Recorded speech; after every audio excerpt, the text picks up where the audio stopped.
Welcome to astrologymission.com। इस video में हम बहुत ही महत्वपूर्ण विषय कवर कर रहे हैं। ये विषय हैं परमात्मा, ईश्वर और भगवान। ये एक हैं या अलग अलग हैं, या इनमें क्या अंतर है। इसी तरह आपको समझ में आएगा ब्रह्म, परब्रह्म, अपर ब्रह्म, ये एक हैं या अलग अलग हैं, या इनमें क्या अंतर है।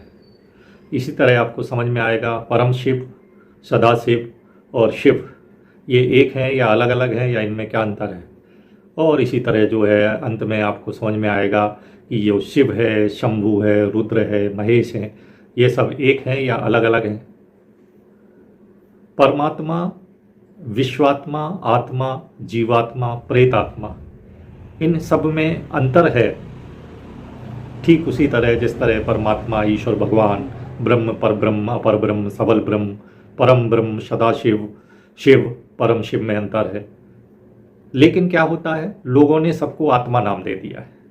जो परमात्मा, विश्वात्मा, आत्मा, जीवात्मा, प्रेतात्मा है, इन सबको लोगों ने आत्मा का ही नाम दे दिया है, आत्मा नाम से ही पुकारते हैं। वैसे तो सब आत्मा ही है, क्योंकि सब में आत्मा जुड़ा है, तो सब आत्मा ही है। लेकिन स्थान भेद से सब अंतर आ जाता है। अगर वर्गीकरण नहीं करोगे तो कुछ समझना ही मुश्किल हो जाएगा, तो आपको वर्गीकरण तो करना पड़ेगा। इसी तरह ब्रह्म, परब्रह्म, परमात्मा, ईश्वर, शिव, सदाशिव, इनमें अंतर है। इस अंतर को समझने के बाद ही सनातन धर्म का वास्तविक विज्ञान समझ में आ सकता है। तो ये वीडियो क्यों ज़रूरी है, क्योंकि इसमें जो ये शब्द आए हैं, जैसे ब्रह्म, परब्रह्म, परमात्मा, ईश्वर, शिव और सदाशिव, इन सब में अंतर है। इन अंतर को समझने के बाद ही सनातन धर्म का वास्तविक विज्ञान समझ में आएगा। तो आज हम इस वीडियो में सिर्फ इंट्रोडक्टरी, सिर्फ एक बहुत ही शॉर्ट वीडियो ले रहे हैं, क्योंकि इसके बाद जो डिटेल वीडियो आएगा, यदि ये वीडियो आपको समझ में आएगा, आपको उपयोगी लगेगा, आपको एंटरटेन करेगा, तो आप जो है एक पूरा वीडियो जो लंबी अवधि का होगा, उसको देखने में आपकी रुचि होगी। तो ये इंट्रोडक्टरी जो है वीडियो आप लोगों के लिए तैयार कर रहे हैं, और इसमें अपन ले रहे हैं ब्रह्म और परब्रह्म। इसका आप पहले अंतर समझ लें। ब्रह्म की उत्पत्ति होती है उस परम ब्रह्म के कारण, और उसी में होती है। इस उत्पत्ति में बनता कुछ भी नहीं है, और उत्पन्न भी कुछ भी नहीं होता है। जो उत्पत्ति है वो हमारी अनुभूतियों की देन है। वास्तव में इसमें परब्रह्म की धाराएं चलती हैं। तो ये हम किसके लिए बात कर रहे हैं, ये हम बात कर रहे हैं ब्रह्म के लिए, कि ब्रह्म की उत्पत्ति परब्रह्म के कारण से और उसी में होती है। इस उत्पत्ति में बनता कुछ नहीं है, और ना ही कुछ उत्पन्न होता है। उत्पत्ति हमारे अनुभूतियों की देन है। वास्तव में इसमें परब्रह्म की धाराएं ही होती हैं। अब ये कैसे समझ में आई ये बात, यदि जिनको समझ में नहीं आई है तो कहते हैं उनके लिए हम एक उदाहरण देते हैं कि जो चक्रवात हवा, जो चक्रवात है वो हवा में उत्पन्न होता है। उसमें हवा के अतिरिक्त और कुछ नहीं होता, लेकिन चक्रवात हवा नहीं है, वह हवा बनने वाली एक धारा है। तो इस अंतर को हमें समझना होगा कि चक्रवात हवा में उत्पन्न होता है, उसमें हवा के अतिरिक्त और कुछ नहीं होता है, लेकिन चक्रवात हवा नहीं है, वह हवा बनने वाली एक धारा है। इस अंतर को हमें समझना होगा।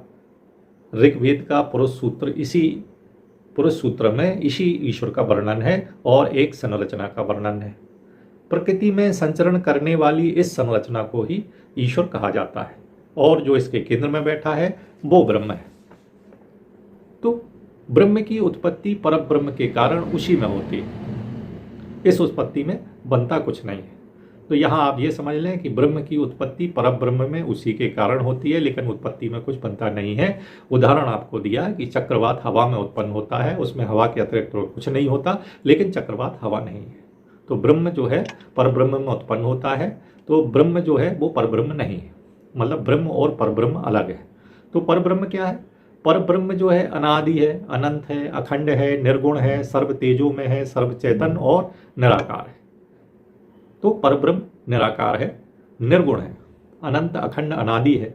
लेकिन प्रत्येक आकृति, गुण और चेतना आदि की उत्पत्ति इसी से होती है।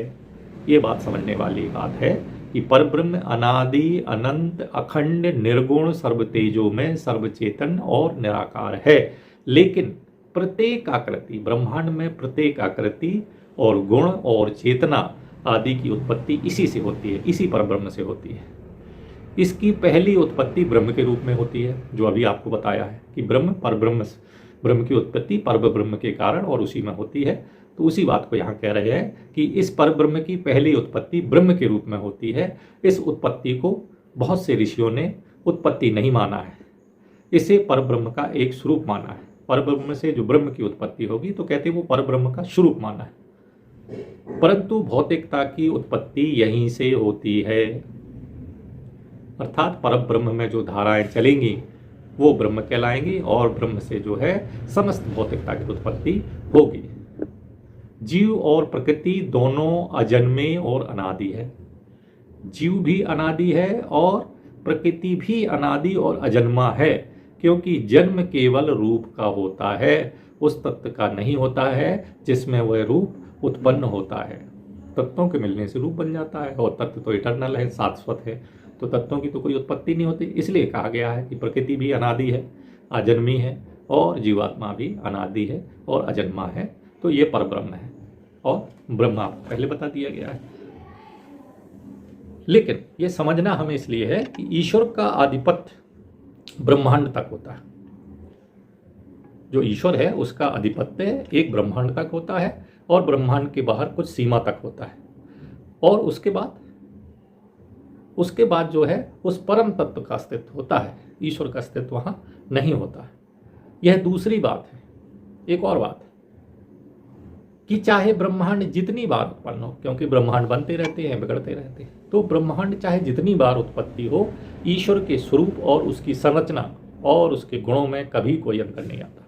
और ब्रह्मांड बन जाए, ब्रह्मांड बिगड़ जाए, लेकिन हर ब्रह्मांड में जो ईश्वर का अस्तित्व है, जो ईश्वर का स्वरूप है, उसकी संरचना है, उसके गुण हैं, उसमें कोई अंतर नहीं आता है। तो इस वीडियो में जरा सा ब्रह्म और परब्रह्म के बारे में बताया गया है और ये क्यों जरूरी है, तो इसको बताया गया है कि यदि आप ब्रह्म, परब्रह्म, परमात्मा, ईश्वर, शिव, सदाशिव, इसमें अंतर है, इस अंतर को जब आप समझ लेंगे तभी सनातन धर्म का वास्तविक वैज्ञानिक स्वरूप समझ में आएगा। इसलिए हमें ये समझना जरूरी है। यदि ये वीडियो आपको जो है समझ में आया हो और अच्छा लगा हो तो इसके बाद जो एक डिटेल वीडियो रहेगा जिसकी अवधि ज़्यादा रहेगी उसको आप ज़रूर देखेंगे। नमस्कार।